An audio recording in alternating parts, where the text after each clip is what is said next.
Assalamu alaykum, to'g'ridagi barliq roman anglag'uchi do'stlar. Biz Uyg'urlarning faxrlik yozuvchisi Xolida Isroil yozgan Oltin Kash degan romanni o'qishni boshladik. Hadiya. Taklifnoma chorshanba kuni tushdan keyin yetib keldi. Paqira qizil qog'ozga oltin hal bilan besilgan xatlarni o'qib bo'lguncha ko'zlarim imir-chimir bo'lib, yurak ritmim tezlashib ketdi. O'qib bo'lib, yulanchuklik o'rindiqqa o'zim tashlab o'ltirib ketdim.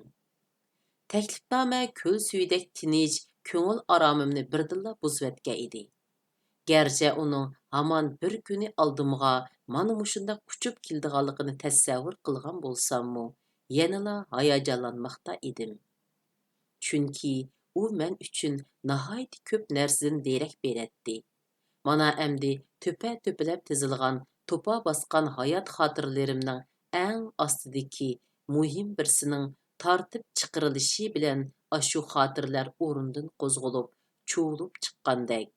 Hayotimdagi son-sanoqsiz sarguzash, ashu o'quvchilik davrim, keyingi baxt va baxtsizliklarim hammasi menga qarab yupurilib kelayotgandek edi. Men bu əslimlərə bərdaşlıq berəlməsligimdən qorqaman. Men 70 yaşlıq ayol. Uzaq yil işləb acizlaşqan tinim. Zəifləşkən nerva talalarım. Şuncha yil tinmay göpüldəb soqub halsırğan yürükim xotirjamlikka muhtaç. Gerçi anda sanda uçuruşup qaladigan xizmatdosh, tunish bilishlerim meni ko'rgan chaqlarida. Uy Hadiya, siz faqatla o'zgarmabsiz. Yillar sizni unutib qoldimi qandaq? Deb hayron qilishsimu, hayot qonuniyatidan hech kim chetda qilolmaydiganligi menga besh qo'ldek ayon. Pastda bino oldidagi gullikning chetida qaysarlik bilan qad ko'tarib turgan qeri sugatga har kuni uzoq qarab o'ltiraman. Qilin qo'zoqlari bo'shab, qat-qiti qurut qo'ng'uz cho'mililarning uvusiga aylangan. Yeşil şaxlari qurugan şaxlar bilan giralishib ketgan bu so'gat menga hayot haqida cho'nqur hikmatlarni so'zlayotgandek bilinadi. U atiyazda hammadan keyin yupurmoq chiqiradi.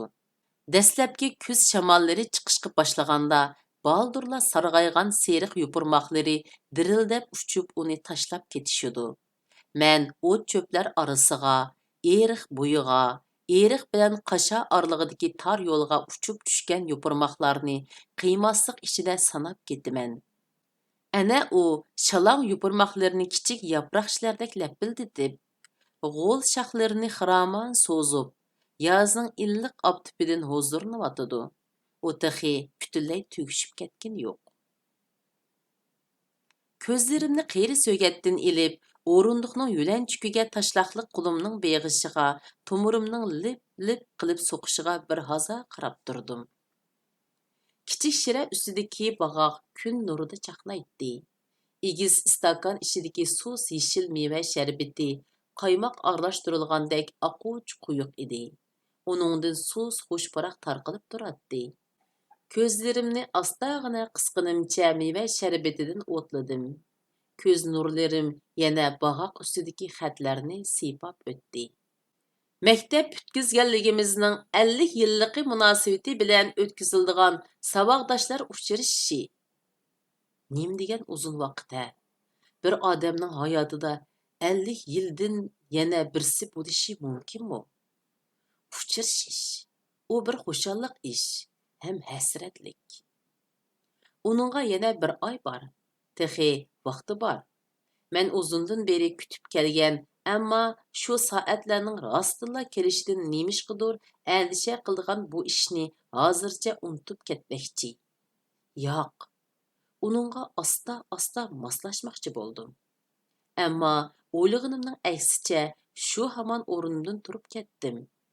Yataq uyimdagi ishkapning ustida sandal yog'ichidan naqish o'yib yasalgan nihoyat chiroyli bir sanduqim bor.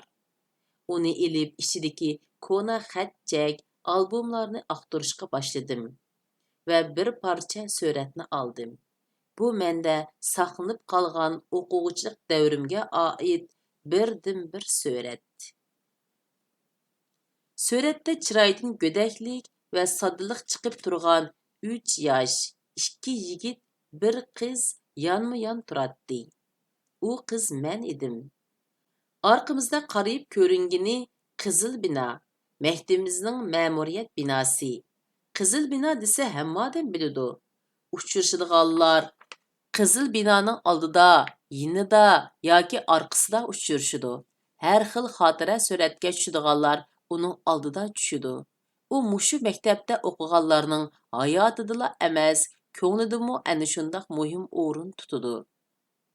Shu chaqda ikki o'g'il saboqdishim "Sen degan qiz bola, seni asırmasak bulamdı?"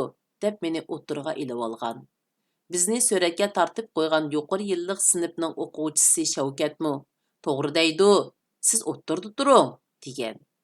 O'ng tarafimda turg'ini Osim Uzuntira. U chaqlarda u nimanchla o'ruq bo'lg'iydi. Xuddi non yemagandekla. Amaliyotda maktabimizning tamoqi bek yaxshi edi. U o'ruq bo'lg'ini bilan ovozi yangroq, gap so'zning jini bor bola edi. Kulmay turib bir gaplarni qilib anglaganlarni yumiltib etdi. Ana u shundoq astoydil qiyofatda ikki qo'lini orqasiga tutib turdi. Ko'zdan oq ko'ngilligi bilinib turdi. Sol tarafimdagisi hey, uni nim deb tariflasam bo'la. Osim go'yo tiniq suvga o'xshasa, u xuddi lavuldab turgan bir parcha o't. U xuddi Pushkindek o'tirbo'y, subatliq, Pushkindek hissiyotliq, Pushkindek she'rga va go'zallikka oshiq. Ammo yana bir qarasa, ba'ayni tinim topmas sabiy bola. Uchilimizning uchisida paxtaliq ko'k ranglik maktab formasi, beshimizda paxtaliq quloqcha. Bu bir xilliqni bo'ynimdagi ushshaq gullik hol rang sharpa buzib turibdi. Yelimi esimda. Ular bu sharpini kimdir biriga chaplab meni teriktiratdi. Uni bo'ynimdan ilib qochatdi. Atrofidagilarning gaplariga chidamay uni o'z qo'lim bilan sinib derizlarini orqaga tashlab etgan. Dars sayti to'shqanda orqaga yugurib chiqib, hech yerdan topolmay yig'lab ketgan. Nahayda yiroq bir yerda bir eshik chekilayotgandek qiladi. Bu mening eshigimmi-du? Elektrlik eshik qo'ng'irig'i buzilib qolgandan buyon eshik chekilishga toza kunalmay yuratdim. Bolalarim uni o'ngishtirib berimiz deydi-yu, doim esdan chiqarib qo'yishidi. Aldirmay qopib eshik tubiga bordim. Kichkina aynak kuzatkichdan o'tira yoshliq bir xanzu kishining qismoq ko'zi ko'rindi. U dal uyma-uy kirib buzilgan, chuvilganni yasab beradigan usta edi. U birdamdila uyimning eshik qo'ng'irig'i bilan bino eshigining qo'ng'irig'ini yasab bo'lib, men bergan pulni ilib, yijoyg'inicha beshini qayta-qayta lingshitib chiqib ketdi. Xanzu ustining yengil qadam tevishi yo'qolmay turibla, koridorni bolalarning qiqas cho'qqanlari va taroq turuqlari bir oldi. Qaraganda yuqori qavatdagilarning bolalari maktabdan qaytgandek qiladi. Go'daklik chiqib turadigan churik ovozlarga, buriti xat tortishga boshlagan o'smirning texi qilibga tushmagan g'ung-g'ung ovozi oralashib ketgaydi. Ularning qo'g'lishib yugurishlaridan bino titrayotgandek bilinadi. Sal cho'chigan holda bu tivishqa quloq silib etib, ixtiyorsiz kulimsirdim. Men ba'zida mushundaq bolalarni, mushundaq varang churungni seg'inib qolatdim. Jimjitlikdan, bolalarimning ishik chekishini saqlab o'ltirishdan, oxiri chiqmas xiyollardan bo'ruqtirma bo'lib qolatdim. Bolalar yugurishib yuqori qavatlarga chiqib ketishdi. Ota-onalarining koyigan ovozi, eshiklarning taroqlab yepilishi bilan jimjitlik asliga keldi. Jimjitlikqa chilishib o'ltirib, tasvirligusiz bir harg'inlikning vujudimga taravotganligini his qildim. Mana endi bu harg'inliklar, bu og'riqlar meni bo'za qilishga boshlagan edi. Buningga amal bormi? Oshxonaga kirib kichkina chaynakka to'ldirib suv oldim. Valildab turgan jumakdan etilib tushayotgan suv, chinidek pokiz o'choq ustida lavildab yonayotgan zangar rangli o't yalqini. әң yeni tipdiki buz tartqu, hər xil zamonaviy oshxona saymini, valildab turgan oq ranglik ishkoplar, qimmat baholiq china qachilar, pokiz to'r pardalar kishining ko'nglini ochadi. Bu erim Mas'udning asri edi. U o'zi loyihалап yasatgan oshxonadan faxrlanadi. Oshxonada o'ltirib uşaq ishlar bilan mashg'ul bo'lishni yaxshi ko'radi. Men ba'zida uni teriktirish uchun bu oshxonamizg'u isil, lekin yosh vaqtlarimizdagi yozliq oshxonamizga yetmaydi, deydim.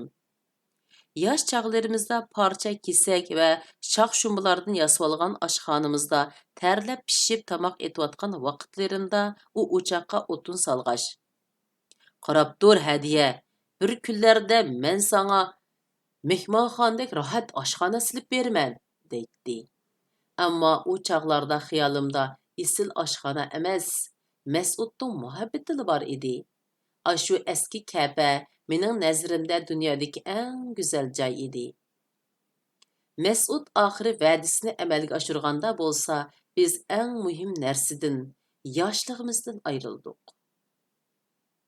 Kichik aynak chaynakimning süzgüchiga bir chimdim xo'sh biroq choyni tashlab, puruqshib qaynayotgan suvni ustiga qo'ygan vaqtimda uningdan taralgan mazzilik puroqni havas bilan purdim. Uningdan ximilik dora puruqi emas, gul giyohning, tabiatning puruqi keladi.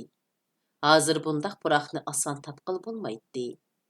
Chaynakimni ilib yana balkonga chiqdim. Altun ranglik choyning piyolaga to'kilishi bilan balkonni yangi damlangan choyning xo'sh puruqi qopladi.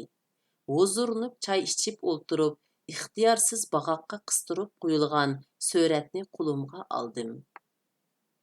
Suratdagi ikki yigit bilan bir qiz go'daklarcha xom xiyollar, baxtiyorlik va umidvorlik ichida kulimsirab qarab turishadi. Ular o'zlarini butkul dunyoning xo'jisi, qutqazg'uvchisi deb qaraydi. Ular dahi butkul insoniyatni azod qilish kerak edi. U bolalar bir sinfdagi 40 bolaning hammasi shundoq o'ylaydi. Hammadan men shundoq o'ylaydim. Men ularning sinf boshlig'i edim. Biz adabiyotda 2,5 yil o'qib bo'lgan. 1957-yili qishda sinfimizga o'qish bitkuzish sovg'asi sifatida bir drama tayyorlash vazifasi topshirildi. Bu dramani mushu Kerem o'zining o'gay ona nomli dastoni bilan Altun Kash nomli xalq cho'chigini birlashtirib, nihoyat qiziqarli qilib yezib chiqqan edi. Dramaning har bir ko'rinishida voqelik boshlanishdan burun sapoya chilib naqsha aytib chiqadigan bir qiziqchi qalandar bor edi. U Fatimaning ko'nglaki 70 yerda yomoqi deb qo'shiq aytib, o'gay onadan non tilaydi va uni masxara qilib tomoshabinlarni kuldiradi. Ma'nilik so'zlar va qo'shiqlar bilan dramaning oldingi pardasini tushirib, keyingi ishlardan bishorat beradi. Bu qiziqchi qalandarning rolini Kerem olgan edi. Keremning yana bir ishimi zodi esimdan chiqmaydi. Ayni chog'da sinf mas'ulimiz bilan birlikda hamma rolni taqsim qilib bo'ldik deb o'ltirsak, Kerem ushtum tut. Xo'roz qoldi-ku xo'roz. Bo'ldi, xo'rozning rolini men olay, deb hammamizni kuldirayotgan edi. U beshiga qizlar qizil latida tikib bergan tojni kiyib, ola yeshil qanidini kerib, tunur ustiga sakrab chiqadi-da, "Qiyiq, qiyiq, bichora qiz darhol chiq. Yetim qiz bu yerda, mana bu yerda" deb puti bilan tunurning og'zini tepatdi. Shahzoda bilan lashkarlari darhol tunurni aqtirib, yetim qizni tepib oladi. Yaxshi odamlar zo'ravonlar ustidan, oq ko'ngillik bilan samimilik, razillik ustidan g'alaba qiladi. Men o'gay onaning rolini olgan edim. Tovar ko'nglak, tovar jilitga kiyib, gullik ro'molni chekilib, "Voy bishim" deb qo'sh-qo'sh ta'kilarga yonboshlab yotatdim. Yoki ikki qo'lim bilan belimni tirab turib, hamma odamga buyruq tushiratdim. Sodda erim bilan o'gay bolalarini bo'zaq qilatdim. Bekmu davlatman, ammo hamoqat dodining rolini osim olgan edi. Uning nima desa ishinib, nima desa ma'qul deb turishlari faqat o'lim oldidala mening qandoq odamligimni tushunib, bolalariga qarab, İsi deb urishi, yetim balalarning keyingi ichinishli holi, xuddi rost bo'layotgan ishlardek dramani ko'rayotganlarning yuragini ezib, ko'zlaridan yosh oqtiradi. Hatto rol ilivitib o'zimmi chidamay qolatdim. Lekin rolni yaxshi elish uchun rahimsiz, hakkavur qiyofatga kirib zarur edi. Chunki o'gay ona bek rahimsiz, bek razil edi. U uyning hamma huquqi va boyligini changalga elib, aslidagi bayoshot, illiq, mehri muhabbatga to'lgan bu oilani do'zaxga aylantiradi. Bichara balalar o'z uydan qo'g'linib, oshning suyuqini ichib, nonning kuyikini yeb, kamsitish, til ahonat ichida quldek ishlab kun o'tkazadi. Shahzoda yetim qizni izlab yurganda, ularni uchrashtirmaslik uchun o'gay onaning qilmagan quvliq shumlig'i qolmaydi. Dramaning voqealigi ta'sirlik bo'libla qolmay, nihoyat qiziqarli ham turmush purug'i quyuq bo'lganlikdan hammamiz berilib repetitsiya qilatdiq. Voqealikka shunchalik kirishib ketaddiqki, ba'zida hayajondan yig'ilishib yoki g'azablanib ketaddiq. Yangi yil harpisida dramamiz maktab zalida qo'yilib, zo'r dag'dug'a qo'zg'adi. Uni ko'rishga yuqoridan rahbarlar keldi. O'yin oxirlashganda hammamiz sahna kiyimlarimiz bilan qizil duxova pardining oldida tizilib turib, tomoshabinlarga hurmat bildirdik. Tomoshabinlar bizga dasta-dasta gullarni, gul sivatlarini taqdim qildi. Bo'libmi Kerem bilan yetim qizning rolini olgan Nuriya gullarga ko'milib ketdi. Cho'ng boshliqlar sahnaga chiqib, biz bilan bir-birlab qo'l ilishib ko'rishganda, xushalliq va hayajondan yuraklarimiz yerilib ketgidek bo'lib ketishga edik. Keyingi haftasi biz taklif bo'yicha boshqa maktablarga berib o'yin qo'ydik. Barg'anli yerda olqishlandik. Hatto oxiri cho'ng yig'inda Abdunum rayonlik ittifoq komiteti va maktab tarafidan taqdirlandik. Shu kuni taqdirlash yig'indan keyin Qizil binoning oldida boshliqlar bilan suratga tushishlar bo'ldi. Boshliqlar pikaplarga chiqib ketib qolgandan keyin Osim, Kerem ikkimizni chaqirib, "Kelinglar, uchimiz bir tushib olayli", dedi. Shavkat ismli suratchi bola uning bir mahallalik do'sti edi. Chars qilgan ovoz bilan tang foto apparati ko'zni yumib ochguncha o'tib ketadigan ashu go'zal daqiqani mo'jiza kabi tutib qolgan edi. Madaniyat zo'r inqilobida isyanchilar uyimizni oqtirib, kitob, surat, xatchak, kiyim-kechaklarimizni musodara qilib ilib chiqib ketayotganda, men bu suratni bilindirmayla mavzuning tanlanma asarlari 2 tomining orasiga qistirib qo'ygan edim. Ana shuningdan tortib, unutilg'usiz yoshlik chaqlarimizning, pok do'stligimizning hayotimizga ta'sir ko'rsatgan ko'plagan ishning xotirasi bo'lgan bu surat bugunga qadar menga hamroh bo'lib kelmoqda.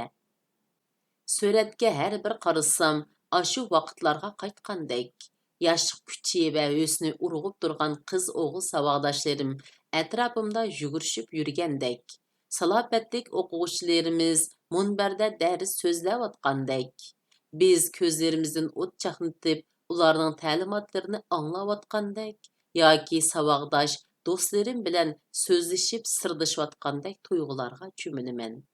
Bizning yoshlik bahorimiz boshqacha bir zamonlarda o'tgan. Adabiyotga bo'lgan o'tdek ishtiyoq.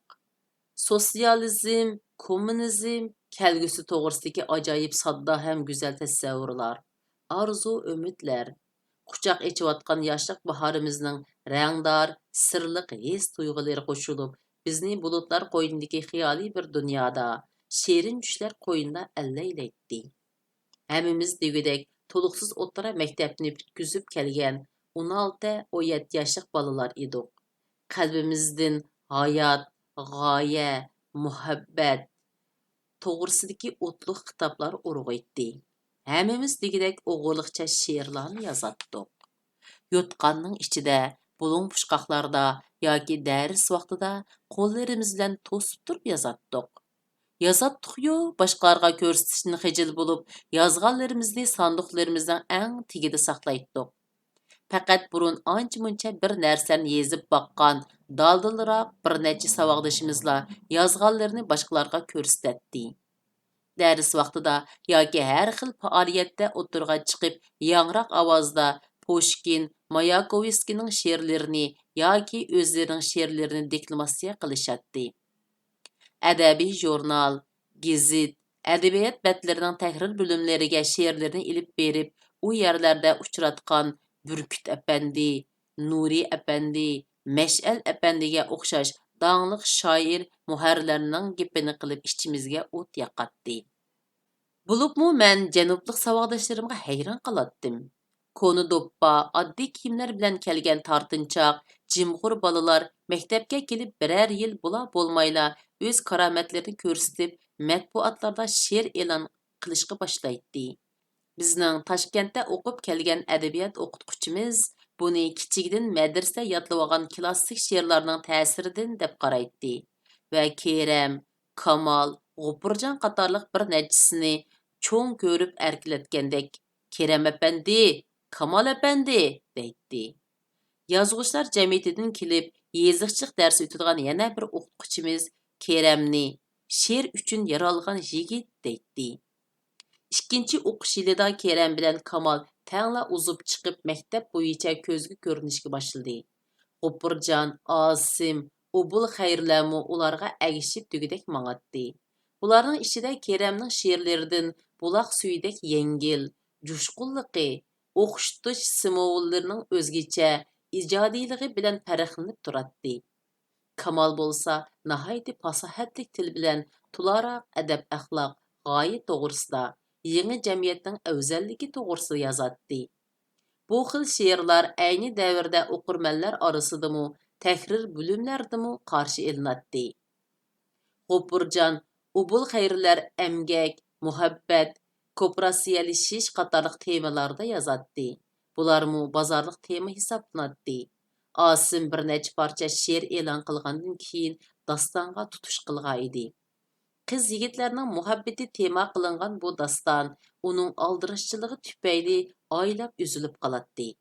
Gapning rostini aytganda, keyingi vaqtlarga kelganda uning boshqurish talanti she'riy talantdan besib tushgan bo'lib, u maktab ittifoq bosh yachikisining mas'ullaridan biri bo'lib qolgan edi. Men bo'lsam yozuvchi, shoir bo'lishni emas, bir adabiyot o'qituvchisi bo'lishni orzu qilatdim.